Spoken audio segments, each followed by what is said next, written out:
Hey travelers, Mag and I here on day 251 of our trip around the United States. So last night, as you know, we took on the Arizona Delorme Challenge final. We got there plenty early, prepared to take a long hike up the mountain, only to discover that when we got to the top, there was no geocache there to be found. We had no data and we had no way to update any of our information, so we continued to search for about an hour before, with the sun setting, we finally decided to call it and head back down the mountain. And wouldn't you know it, once we got back down the mountain, we found out that the cache had been moved several miles from the final coordinates I had been provided, which meant that we were hiking up an entirely different mountain, miles away from where we had been in the dark to finish that thing off. Did we find it? Yes, we did. We found the Arizona Delorme Challenge final, and now we are ready to get on the road to finish our last 3 remaining pages. 3 left to go. Unfortunately, to add insult to injury, in our quest for the Arizona Delorme Challenge last night, we acquired a new spike directly into our tire. So, by the time we got into Flagstaff, we needed a complete tire changeout. That has put us several hours behind to start our day. No problem. I already know exactly where we're going to be cutting to be able to put ourselves back on track. That leaves us with our 400-mile route, making our way out of Flagstaff through the 3 remaining pages in Arizona into New Mexico, finishing off one last page there that we'd skipped along the western side on purpose, and bringing our night to an end in Albuquerque. What really helps us to catch up on that time today is this is one of those very, very rare days where we will be on the interstate almost all day long. So we can expect that we'll be hopping from one town to the next, off interstate exits all day long until we hit Albuquerque. I believe that we're going to make it there in a decent hour with the cuts I had to make, but we got to get this show on the road. So let's see what Winslow has in store, let's see what the rest of Arizona has in store, and then let's get started in New Mexico. Come on, let's go. Welcome to Winslow, Arizona, a mere 57 miles southeast of Flagstaff, where we were able to get our tire changed out before hitting the road this morning. On the western side of the historic city center of Winslow, you will find the Lorenzo Hubbell Trading Post and Warehouse, built in 1917. While now serving as the visitor center for Winslow, this building was originally purchased by Don Lorenzo Hubbell in 1921 to be turned into a trading post for goods exchanges with the Navajo. As one of only 2 wholesale stores serving about 30 trading posts in the area, this allowed Winslow to become an important place on the map, even in the early 1900s. If the name Winslow, Arizona is starting to sound familiar, perhaps you recognize it from the Eagles song, Take It Easy, that has the line, "Standing on a corner in Winslow, Arizona." To help both residents and visitors continue to take it easy, the city opened a public park in 1999 called Standing on the Corner Park. Unfortunately, like so many other small towns found along Route 66, when the interstate bypassed the community, it fell into a commercial rut. As an answer to this, the Standing on the Corner Foundation was formed to create a sort of renaissance in the city. It is part of an ongoing effort to build on tourism in the area by giving travelers a reason to go a few miles off the interstate to visit a small town like Winslow. Not that geocachers are going to need much of an excuse at all. Geo Woodstock 20, Standing on the Corner, is being hosted in Flagstaff in May of this year. And while the main event itself will be hosted in Flagstaff, attendees will have the opportunity to stand on the corner twice over. Once in Flagstaff, where the song was inspired, and once again here in Winslow, where it's mentioned in the original lyrics. After Aichan and I had taken our time to explore Winslow, it was time to get our day moving in earnest and hit the road.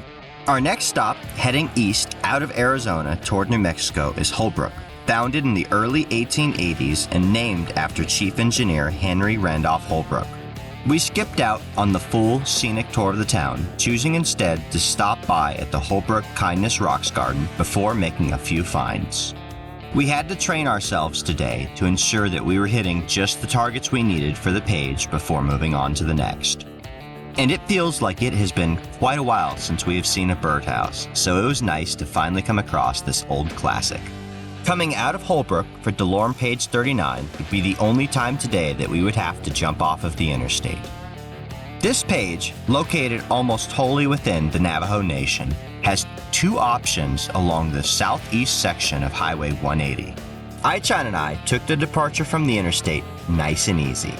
The highway carried us steadily east across the desert, with ominous storm clouds looming both to the north and south, but never quite right in front of us. Not only would our trek out to this page be the first time we had to leave the interstate for the day, but also the only time we would have to leave the paved roads at all. We found ourselves very grateful that those storm clouds were hanging out just off in the distance, as any wet conditions on this road, whether from rain or snow, would make it all but impossible to reach our goal. While the fill for this road packs down rather nicely in dry conditions, which is the majority of the time, when it is wet, it becomes slick and an easy place to get stuck. Personally, I prefer this kind of ground zero much more than the big cities. You are able to park within about 1,000 feet of the cache, which means it's not too far of a hike, and since there are no people out here, I can simply let Aichan out to wander on her own behind me. That's also for the best when it comes to climbing up into rock formations like this, because while she does enjoy a nice hike along the flat desert floor, she does not want to do any kind of rock climbing. And there it is. This is one of only two options in the page, and the last find we need to call the Arizona Delorme Challenge complete. Yes, it is so good to have finally knocked out a complete state since we got done with Texas back in December. Now it is time to move on to New Mexico. Let's roll. Just down below the line where the rocky outcrop begins, Aichan has picked a fantastic vantage point to watch me make the find. She looked so comfortable, in fact, that I felt a little tinge of guilt picking my way back down out of the rocks and making her get up to hike once again. But that's the real key here. Left to her own devices, Aichan would probably just lay down and sleep all day. With me encouraging her though, we always have a reason to continue just a little further down the trail to find just one more geocache. Since we already completed our last page qualifier, this one was just a happy little bonus that we couldn't resist since we were already out here. Let's have a quick look inside and see what kind of swag might be awaiting us in our last find in Arizona for this trip. And there we have it. Now it is time to officially begin the last part of our New Mexico leg, making our way east across the state into Oklahoma. Coming into New Mexico along Interstate 40 once again, we find ourselves in Gallup, the county seat of McKinley County, with a population of right about 22,000 people. Located just on the edge of the Navajo Reservation, this city is also known as the Heart of Indian Country. As the most populous city between Flagstaff and Albuquerque along historic Route 66, a substantial portion of the 22,000 residents here are of Native American heritage, including members from the Navajo, Hopi, and Zuni tribes. In fact, fully a third of the population, between 7,000 and 8,000 people, can trace their heritage back to find Native American roots in their ancestry. This has hugely affected both the culture of the city and the works of art to be found within it. Knowing this, it came as little surprise that we stumbled across yet another monument dedicated to the Navajo code talkers of World War II. And if this is a part of history you only know from these videos, you should definitely get online and do a little bit of research.